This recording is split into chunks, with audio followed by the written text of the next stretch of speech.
नमस्कार, मी सुनील मधनरे. आपण पाहतात STV 125 न्यूज चॅनल. आज आपल्यासोबत आहेत डॉक्टर देगलूरचे सुप्रसिद्ध डॉक्टर रवीजी काळे. एक आर्थो स्पेशलिस्ट आहेत आणि चांगल्या प्रकारे ट्रीटमेंट या ठिकाणी ते देगलूर येथे करतात. सोबत त्यांना गायनाचा छंद पण आहे. आपण त्यांचा छंद जाणूया. आणि जे आर्थो आहेत, तर जे पेशंटला काही प्रॉब्लेम्स येतात, तर ते कशा पद्धतीनं जे प्रॉब्लेम्स आहेत पेशंटचे कशा पद्धतीने सॉल्व्ह करता येतील आणि कशा पद्धतीने त्यांच्या जे हाडं असतील, जे त्यांचे प्रॉब्लेम्स होत असतात, त्याच्याबद्दल कशा प्रकारे काळजी घेतली पाहिजे हे सुद्धा आपण त्यांच्याशी जाणून घेऊया, बातचीत करूया त्यांच्यासोबत. तर सर्वप्रथम आपलं स्वागत आमच्या चॅनलमध्ये. तर डॉक्टर साहेब, आपण सुरुवात करूया की पहिला प्रश्न की आपलं जे एज्युकेशन कुठे झालं? माझं MBBS झालं नाशिकवरून आणि माझं जे पोस्ट ग्रॅज्युएशन आहे ऑर्थोपेडिक स्पेशालिटी ही आदित्य बिर्ला हॉस्पिटल पुणे, अच्छा, चिंचवड येथे माझं PGचं शिक्षण झालं. तर त्या ठिकाणी सुरुवात. आणि जे आपलं प्राथमिक शिक्षण पहिली ते जे प्राथमिक शिक्षण इथेच देगलूरच आहे. देगलूरला बॉर्न अँड ब्रॉट इथेच आहे सगळं. अच्छा, साधारण शाळेमध्ये 10वी पर्यंत शिक्षण आणि 12वी आपली देगलूर कॉलेजला जायला आहे. अच्छा, म्हणजे आपलं सगळं शिक्षण इथंच झालेलं आहे बेंगलोरमध्येच. तर आपल्याला असं का वाटलं की आपण जे आर्थो मध्येच आपण का जावं, असं का वाटलं आपल्याला? नाही, तो एक कोइन्सिडेंट भाग आहे. PG करायची होती, पण शेवटी नशिबात जे आहे तेच म्हणल्यासारखं मला ऑर्थो ब्रँच मिळाला. अच्छा, पण त्यानंतर मात्र त्याच्यामध्ये चांगलं जीव लागलं आणि त्याच्यात गुंतत गेलो असं आहे. तर आर्थो मध्ये काय नेमकं आपल्याला चॅलेंजेस वाटतात?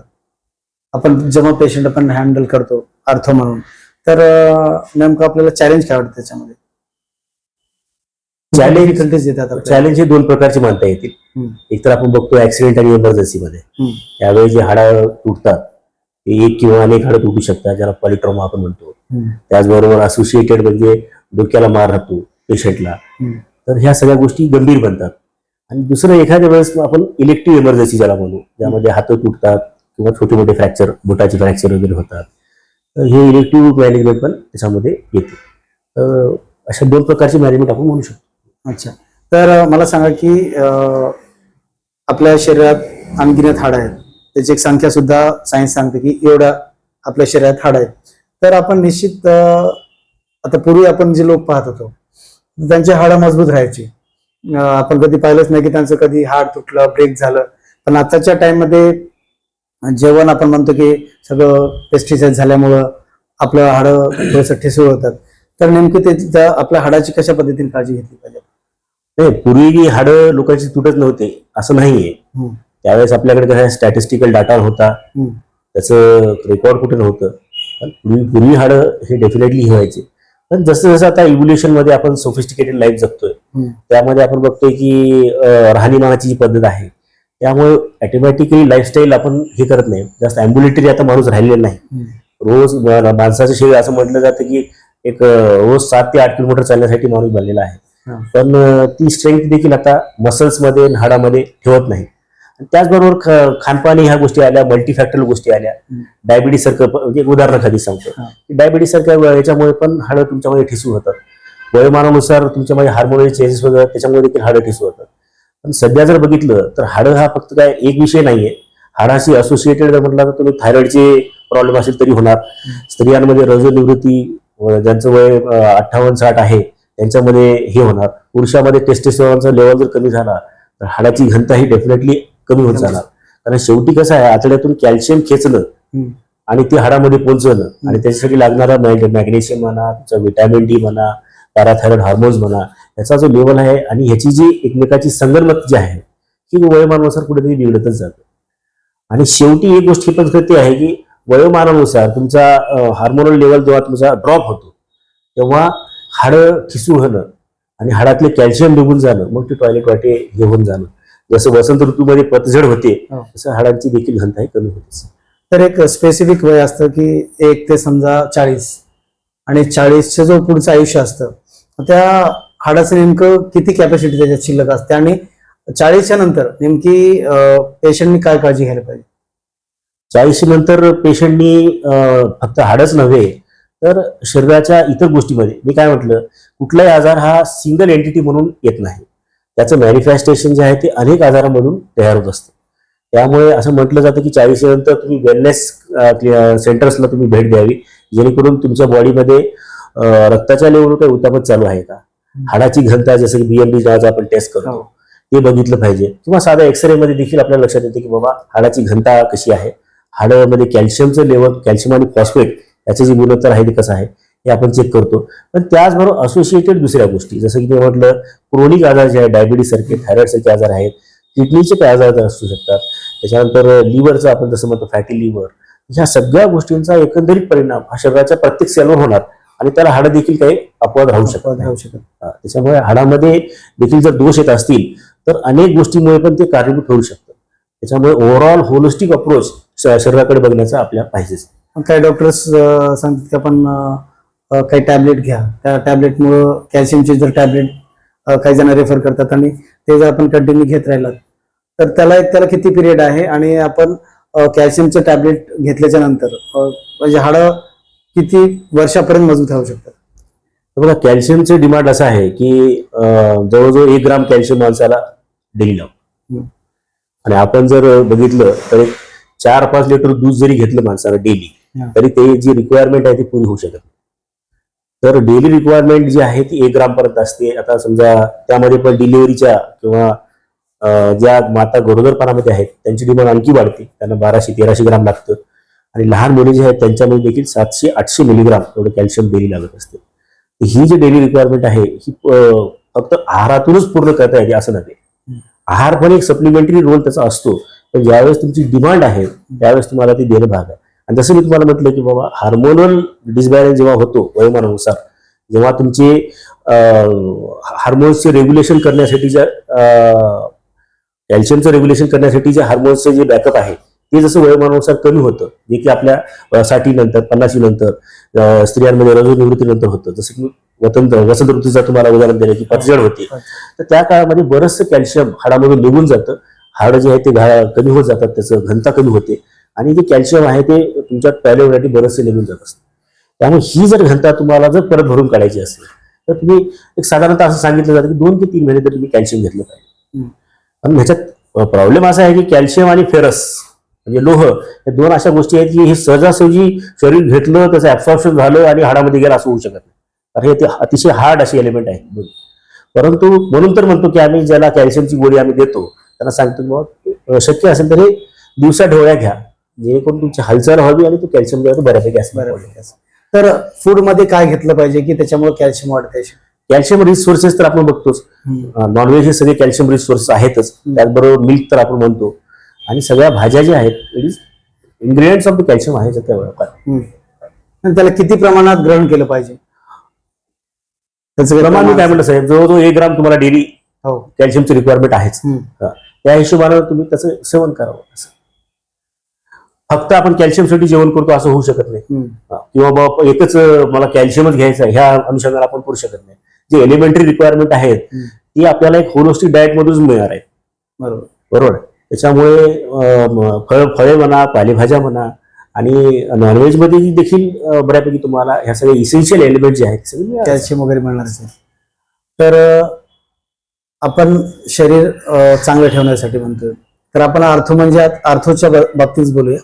तर मला सांगा की कम्प्लीट आपले जे आपण म्हणतो हाड काही प्रमाणात काही लोकांचे ठिसूळ होतात, त्याचं नेमकं कारण काय असतं? हाडं ठिसूळ होण्याचे कारण मी हेच सांगितलं तुम्हाला, वयोमानानुसार एक गोष्ट आहेच की वय जसं जसं 40-45च्या रेंजमध्ये माणूस जातो त्यावेळेस जे स्त्रियांमध्ये होणारे जे बदल आहेत रजोनिवृत्तीच्या नंतर त्याचा परिणाम त्याच्यावर येतो. पुरुषामध्ये आपण जसं म्हणलं की टेस्टिस्टेरॉन त्याचा इम्पॅक्ट त्याच्यामध्ये येतो. आणि त्याचबरोबर मल्टीफॅक्टर दुसरं जे तुम्हाला काही आजार असतील तर त्याचा इम्पॅक्ट जो आहे तो हाडामध्ये येणारच आहे. कारण शेवटी हाड जरी म्हटलं तरी हे शरीराचा भाग आहे, तो जिवंत सेल आहे. तर आणि हाडाच्या आता तुम्ही जर म्हटलं तर रिब्स जे आहे त्याच्यामध्ये तुमचं ब्लड मॅच्युरेशन होतं, तुमच्या रक्ताची मॅच्युरेशनची प्रोसेस देखील त्याच्यामध्ये होते. त्याच्यामुळे हाडाची घनता, त्याच्यामध्ये कॅल्शियम आणि फॉस्फेटचं गुणोत्तर हे चांगलं राहणं हे खूप आवश्यक असतं. परंतु मल्टीफॅक्टर जसे की काही लोकांना थायरॉइडचे आजार असतील, रक्ताचे काही गोष्टी असतील, सेव्हिअर ॲनेमिक असेल, तुम्हाला IBD सारखे आजार असतील जिथे करून तुम्ही आतड्यामधून शोषून घेण्याची क्षमता तुमची जर विपरीत झाली असेल, तुम्हाला अल्सरेशन्स असतील, तुम्हाला त्याच्यानंतर लिव्हरचे काही इश्यूज असतील, किडनीचे आजार असतील, जसं की आपण म्हणतो की व्हिटॅमिन डी देखील तेवढाच महत्वाचा रोल प्ले करतो. त्यानंतर थायरॉइडमध्ये आपण कॅल्शिटोनिनचा रोल बघतो. कॅल्शिटोनिन एक प्रकारचं हमालाचं काम करतो, जो की कॅल्शियम जो आहे त्याचं ऍसिडिलेशन करायचं काम करत असतो. मॅग्नेशियमचा रोल देखील तसंच आहे. आणि किडनीचा रोल याच्यासाठी आहे की व्हिटॅमिन डी जे आहे ते 2 वेळेस त्याचं पृथक्करण केलं जातं किंवा त्याचं मॅच्युरेशन होतं. एक वेळेस तुमच्या लिव्हरमध्ये आणि दुसऱ्या वेळेस तुमच्या किडनीमध्ये, या 2 वेळेस त्याचं मॅच्युरेशन होतं. तर या सगळ्या गोष्टी हे एकमेकांना संलग्न आहे असं आहे. तर काही ऍक्सिडेंटल जे पेशंट येतात आपल्याकडं, तर कुठले पेशंट असतात की ते लवकर रिकवर होतात आणि कुठले पेशंट असतात की ते लवकर रिकवर होत नाहीत? काही पेशंटला डोक्याला मार लागतं, कोणाला हाताला लागतं, कोणाला पायाला मार लागतं. मग त्यावेळेस त्यांचे हाडं ब्रेक होतात, काही जणांचे तुटतात, काही साईड लाईन होऊन जातात. मग त्याचं नेमकं आपण ट्रीटमेंट कसं करता? आणि समजा काय ऍक्सिडेंट कोणाचं अचानक होत असेल आणि त्यांना असं वाटतं की ते पडण्याची शक्यता, तर त्यांनी कशा पद्धतीची काळजी घेतली पाहिजे? हाडांमध्ये बघा कसं आहे, प्रत्येक हाडाला रक्तपुरवठा जे आहे ते वेगवेगळ्या पद्धतीने बांधलेला गेलेला आहे. एक उदाहरण द्यायचं म्हणजे इथे एक स्कॅफॉइड नावाचं एक हाड असतं. आपल्या मनगटामध्ये 8 हाड असतात. त्यापैकी एक स्कॅफॉइड मध्ये छोटंसं हाड असतं. त्याला रक्तपुरवठा फार विचित्र पद्धतीने मेंटेन करण्यात आलेला आहे. त्याच्यामध्ये जर झालं फ्रॅक्चर तर, आणि तुमचा वय थोडासा जर 40, 45, 50च्या पुढे असेल, त्याला नीट जर नाही बघितलं तो नॉन युनियन मध्ये जातो, जुळत नाही. आणि हेच आपल्या खुब्याच्या म्हातारपणामध्ये आपण बघतो, फ्रॅक्चर नेक ऑफ फिमर, खुब्याचं हाड मोडलं म्हणतो, ते देखील नेक ऑफ फिमर हे देखील जुळत नाही. अशी काही गोष्टी आहेत. पण जनरली यंग पेशंट असतील त्याच्यामध्ये हाडं वगैरे चांगले जुळतात. हाडं हे सिंपल झाले असतील, ट्रोमा हा म्हणजे जखम जी आहे ती उघडी झाली नसेल, तिथला मास जो आहे तो बऱ्यापैकी नुकसान झालं नसेल, साधं सोपं जर फ्रॅक्चर असेल तर ते चांगल्या पद्धतीनं हील होतच. त्याच्यात काही आणि डोक्याला जर असा काही मार लागला असेल तर मग त्याचं किती चान्सेस असतील रिकवर होण्याचे? ते डिपेंड्स आहे डोक्याला तुम्हाला कसं मार लागलाय. तुम्हाला जसं काय counter coup injury, counter coup injury झाली आहे का, तुम्हाला मध्ये काही सबड्युलर हेमाटोमा झालाय का, त्याच्यामध्ये जाऊन तुम्हाला रक्तस्राव झालेला आहे, ज्याला सबअरॅक्नोइड हेमरेज वगैरे बोलतो. तर ह्या कंडिशनवर आपण त्याची सिव्हिरिटी निश्चित करत असतो. पण हे सत्य आहे की बाकी ट्रॉमा जे आहे ते बऱ्यापैकी मेंटेन होतो. छातीच्या एरियामध्ये मार, पोटाच्या एरियामध्ये मार आणि डोक्यात तर डेफिनेटली सेन्सिटिव्ह एरिया आहे. आणि त्याच्याच बरोबर मानेमध्ये होणारी जर काही फ्रॅक्चर्स वगैरे राहतील तर ही डेफिनेटली एक लिथल फ्रॅक्चर मानले जातात, जेणेकरून त्या पेशंटला जे आहे थोडंसं डेंजर मध्ये जातं. त्या ठिकाणी सेरिब्रम जो असतो त्याला सुद्धा कधी कधी मार लागण्याची शक्यता होतो ना, असं होतं. कारण मग इंजुरी बऱ्याचदा, म्हणून तर ते हेल्मेट हे जरुरी त्याच्यासाठी तर म्हणतात. कारण आता आम्ही बऱ्याचदा बघतो की पोस्टमॉर्टमच्या केसमध्ये देखील की कुठेही मार नसतो पण डोक्याला मार लागल्यामुळे अनफॉर्च्युनेटली त्या माणसाला त्याचा जीव गमावला. बरोबर. कारण आपण गव्हर्नमेंट हॉस्पिटलला पाहत आहे, बरोबर, ह्या खूप सारे पेशंट हेल्मेट नसल्यामुळे त्यांच्या डोक्याला मार लागल्यामुळे आणि खूप कमी वेळात कुठेही मार लागला तर ते एखाद्या वेळेस ऍब्सॉर्ब होईल किंवा तो कदाचित त्याची सिव्हिरिटी जर कमी असेल तर तो वाचेल. पण डोकं किंवा मानेच्या एरियामध्ये जर मार बसला तर बऱ्यापैकी तो लिथलच मानला जाईल. लिथलच मानला जातो आणि त्यावेळेस वाचण्याची शक्यता पण खूप कमी असते. आपण खूप पेशंट पाहतोय, खूप इन्सिडेंट या ठिकाणी झालेले आहेत आणि आपण त्याचं ट्रीटमेंट करताय. तर एक पुढचा प्रश्न घेऊया की नी जो असतो, गुडघा, आपण मराठीमध्ये गुडघ्याची वाटी म्हणतो, काही जणांची ती वाटी सरकत असते आणि त्याचा पण खूप सारा गंभीर इश्यू येतो. तर त्याला निश्चित कशा पद्धतीने आपण हँडल करतो? आपण बघतो गुडघ्याचे आजार ज्याला सगळेजण वात आहे म्हणून लोक करत असतात. त्यासाठी नाना प्रकारचे ट्रीटमेंट देखील घेतले जातात. वेगवेगळ्या पॅथीद्वारे वेगवेगळ्या मार्गाने त्याला ट्रीटमेंट दिलं जातं. ऍक्च्युअली तुम्हाला मेकॅनिझम सांगतो की बाबा इथे जे 2 हाडं आहेत, वरचा जो हाड आहे ज्याला आपण फिबर म्हणतो, खालचा जो हाड आहे ज्याला आपण टिबिया म्हणतो, तर हे जे जॉईंट आहे यावर एक आवरण असतं त्याला आपण कार्टिलेज म्हणतो. आणि 2 गाद्या असतात ज्याला आपण मेनिस्कस म्हणतो. होतं काय, वजनाचा भार घेऊन आता माझं वजन जर 80 किलो धरला तर 40 किलोचा भार त्या एकेका पायावर येतोय आणि तो एक वेळेस येत नाहीये. दिवसातून जर म्हटलं तर आपण कमीत कमी 7,000 8,000 पावलं चालतो. बरोबर आहे. तेवढं जर म्हणजे तेवढ्या वेळेस तेवढं वजन जर त्याच्यावर आलं तर ती गादी ऑटोमॅटिकली कमी होते. मध्ये एक आणखी कोलॅजन नावाचं प्रोटीन असतं ते देखील कमी होतं. या सगळ्या गोष्टीमुळे काय होतं की गादी संपत चालल्यामुळे ते 2 हाडं कालांतराने जाते एकमेकाला घासायला. स्त्रियांमध्ये पुरुषांमध्ये त्यांचे जे हार्मोन्स आहेत ते त्याला बऱ्यापैकी प्रोटेक्ट करतात, तरी स्त्रियांमध्ये तर त्याचं प्रोटेक्शन खूप कमी आहे. बरोबर. आणि त्यामध्ये काय लाईफस्टाईल मॉडिफिकेशन, ह्यांचं चालणं, पायऱ्या चढणं, उतरणं, खालीवर बसणं, ह्या सगळ्या प्रोसिजरमुळे ती व्याधी आणखी जास्त वापरामध्ये येते. बरोबर. त्यामुळे वयाच्या 30, 35, 40 पर्यंत ह्या गोष्टी चालतात, पण त्यानंतर मात्र हाडं एकमेकाला घासतात. हाडं नुसते एकमेकाला घासतात असंही नाही, हाडं एकमेकाला आदळतात, त्याच्यामध्ये फ्रॅक्चर्स येतात, तिथे ब्लिडिंग होते, तिथे इन्फेक्शन बसतं, तिथं मग इफ्युजन नावाचं तिथे पाणी जमतं, आणि ते सगळी जी कंडिशन आहे अगदी म्हणजे एकदम इन्फ्लामेशन मध्ये आग बनल्यासारखी बनते. आणि त्यावर अजून पेन किलर किंवा स्टिरॉइड अशा गोष्टी घेऊन लोक आणखी त्याच्यावर चालण्याचा हे करत असतात. त्यामुळे हा त्रास जो आहे तो वरच्यावर वाढतच जातो, आणि शेवटी ते हाडं इतकं घासले जातात की त्यांचं चलणं जे आहे ते दुर्बल होत जातं. बरोबर. तर शेवटचा प्रश्न असा की आपण जे ट्रीटमेंट, जी स्पेशलिटी आहे आपली, ती नेमकी कोणती आहे? आणि देगलूरमध्ये जवळपास 3 ते 4 ऑर्थो डॉक्टर्स आहेत ऑलरेडी, तर आपण कशा प्रकारे ट्रीटमेंट करता? मी कॉर्पोरेट हॉस्पिटलमध्ये काम केले, म्हणजे which is tertiary based care hospital होते ते. तर त्यानंतर मी कोकणामध्ये गेलो, जिथे चांगल्या डॉक्टरांचा चेंबू मला भेटला. तर त्यामध्ये एक गोष्ट मी शिकली आहे की 70 ते 80% जे हाडं आहेत त्यांचे जे मॅनेजमेंट आहे ते कन्झर्वेटिव्हली आहे.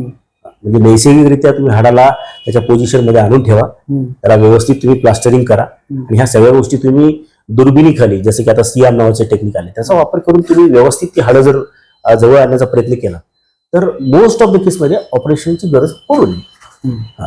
हा एक म्हणजे एक थीन लाईन आहे. असंही नाही की लोकांचं नुकसान होईल त्याच्यामध्ये, असं नाही. पण होईल तितकं काय करायचं की निसर्गाला आव्हान करायचं, बाबा ही जी हिलिंग आहे ती तुझ्या पद्धतीने. तर कसं आहे, ऑपरेटिव्ह गोष्टी ह्या सोपे नाहीत. आर्थिक तर आहेच, मानसिक आहे. 2-2 वर्ष ट्रीटमेंट चालते, टाकलेली इम्प्लांट्स परत काढावे लागतात. ह्या सगळ्या गोष्टीचा जो मनस्ताप आहे, लोकांनी कुठेतरी समजून घेतलं पाहिजे की बरं ऑपरेशन करत नाही म्हणजे काय फार डिसेबल झाला, काय नुकसान झालं असं होऊ शकत नाही. म्हणजे माझ्याकडे मी आता जवळजवळ 5-6 वर्ष झालं इथे देगलूरमध्ये प्रॅक्टिस करतोय, तर मला वाटतं की बऱ्यापैकी लोक ते समाधानी असतील, काही असं काही अडचण येत नाही. तर माझा जो ट्रीटमेंट आहे तो होलिस्टिक ट्रीटमेंट आहे, जेणेकरून मिनिमम लोकांना त्याच्यामध्ये इंटरव्हेन्शन करून त्या एरियाला आपण क्युअर करावं, हे माझं ट्रीटमेंटची आपल्या लाईन ऑफ आहे. तर डॉक्टर साहेब, काही पेशंट आपण नांदेडला पण पाठवतो, असं होऊ शकत नाही की, असं होऊ शकणार नाही कारण की सगळे पेशंट नांदेडला जायच्या ऐवजी देगलूरलाच त्यांचे ट्रीटमेंट हो, असे कुठले ट्रीटमेंट आहेत की आर्थो म्हणून आपण नांदेडला पाठवतो? कसं असते सर, या गोष्टी सगळ्या सेव्हिरिटीवर डिपेंड आहे. आजकाल कसं आहे की स्पेशालिटी डिफरंट अप्रोच लागतं. मार लागला म्हणजे फक्त हाडच तुटतात असं नव्हे, तर मधल्या इंटरनल ऑर्गनला देखील इंजुरी राहते. त्यामुळे बऱ्याचदा आपण सीटी केल्यावर आपल्या लक्षात येतं की नुसतं हाडच नाही तर तुमच्या लंग्सला देखील मार लागलाय, तुमच्या बऱ्याच एरियामध्ये हिमॅटोमा झालाय, त्याच्यानंतर पोटामध्ये तुमचा रक्तस्राव होतोय. अशा कंडिशनमध्ये अनेक डॉक्टरांच्या चमूचा तिथं सहभाग नोंदवणं आवश्यक असतं. तर पेशंटची सेव्हिरिटी बघून त्याला किती गंभीर मार लागलाय, कुठल्या कॅटेगरीमध्ये असं समजून काही पेशंट नांदेडला पाठवले जातात. असं नाही की सरसगळं सगळ्या गोष्टी नांदेडलाच जातील. आणि ज्या गोष्टी इथे मॅनेज होऊ शकतात की बाबा पेशंट जर व्हायटली स्टेबल असेल आणि तो फ्रॅक्चर झाला असेल, फक्त तो डिजेबल झाला असेल किंवा एखाद्या एरियामध्ये त्याचा फ्रॅक्चर झाला असेल, तर आपल्या लेवलवर जर बघितलं, जिथे तुमच्याकडे आयसीयू नाही, SICU सर्जिकल आयसीयू नाही, अशा गोष्टीमध्ये पॉलिट्रॉमा मॅनेजमेंटचं तुमच्याकडे हे नाही, अशा गोष्टीमध्ये आपण त्या पेशंटला इथे ठेवू शकत नाही. अदरवाईज जनरल पेशंट जे आहे ते बऱ्यापैकी ते सगळेजण मॅनेज करतात आणि रिकवर होऊ शकतात. तर आताच डॉक्टर काळे साहेबांनी आपल्याला खूप चांगलं असं मार्गदर्शन पेशंटसाठी केलेलंच आहे, आणि त्यांनी आपल्याला ह्या ठिकाणी वेळ दिलेला आहे, आणि खूप चांगली माहिती ही पेशंटपर्यंत गेलेली आहे. तर निश्चित आपण साहेबांचा असेच परत इंटरव्ह्यू घेऊया, आणि चांगली चांगली माहिती जे या माध्यमातून पेशंट खूप चांगला राहावा, तंदुरुस्त राहावा, यासाठी डॉक्टर साहेबांचा आपण ह्याच्या पुढे सुद्धा इंटरव्ह्यू घेऊया. डॉक्टर साहेबांनी आम्हाला वेळ दिलाय, डॉक्टर साहेबांचे खूप खूप धन्यवाद, आभार. थँक्यू.